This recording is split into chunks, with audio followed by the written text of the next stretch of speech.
Hi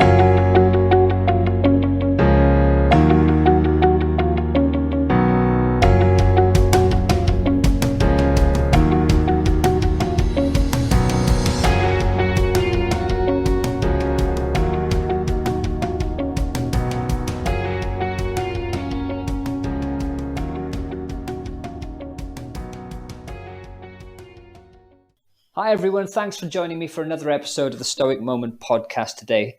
Just want to take this chance to let you all know that we've got an Instagram page at Stoic Moment. We're also available on YouTube, Breaker, Google Podcasts and Apple Podcasts, as well as many other mainstream podcasting platforms. Please comment, join us, like, share, save, all of the words. We just want you along for the journey. And if you have any feedback about what you'd like to hear in future episodes, then please get in touch. We'd love to hear from you.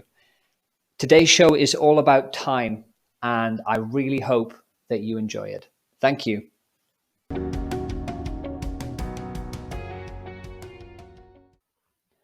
Blink and it's gone, just like that. Have you ever sat down on your sofa at the end of the day and thought, wasn't I just here? Is that another day gone? Really? Time is a mysterious thing. It only ever moves in one direction, and none of us are ever guaranteed it.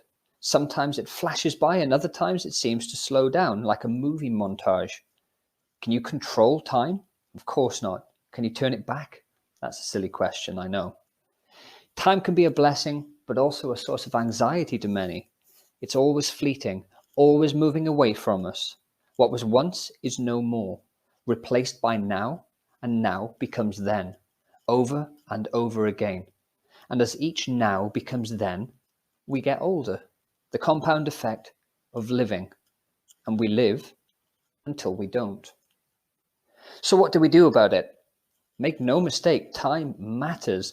It's the most important gift any of us ever have, much more valuable than any amount of money could give. We think to ourselves, there's just always so much to do, and I have so much I want to do, and I have such little time.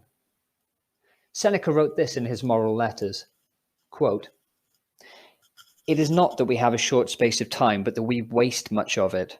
Life is long enough, and it has been given in sufficiently generous measure to allow the accomplishment of the very greatest things, if the whole of it is well invested."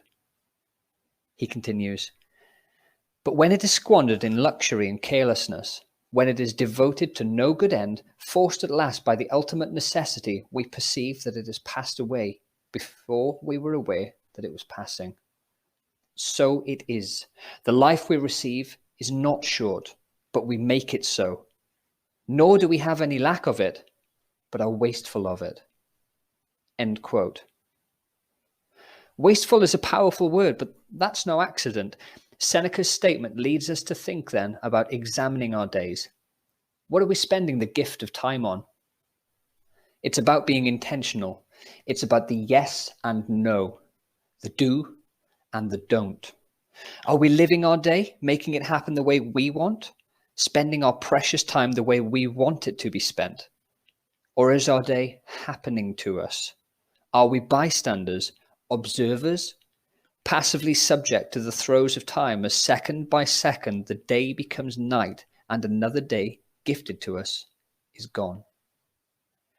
So today, I would urge you to take stock of your time. Consider how you're spending your minutes. Be intentional with your choices. Examine your decisions and what you hope to achieve in your day. Are you scrolling? Are you consumed by wanting to know what's going on in the life of some celebrity who doesn't even know you're born? Are you excited by the next bit of technology that will already be old news by the time you get it? Are you still scrolling? So in stark contrast to that, here's a quote from Marcus Aurelius. "Think of yourself as dead. You have lived your life. Now take what's left and live it properly." Because if your life were to end today, could you find pride in how you spent the time you were given? Or not? No one ever remembers their finest hour of Facebook scrolling.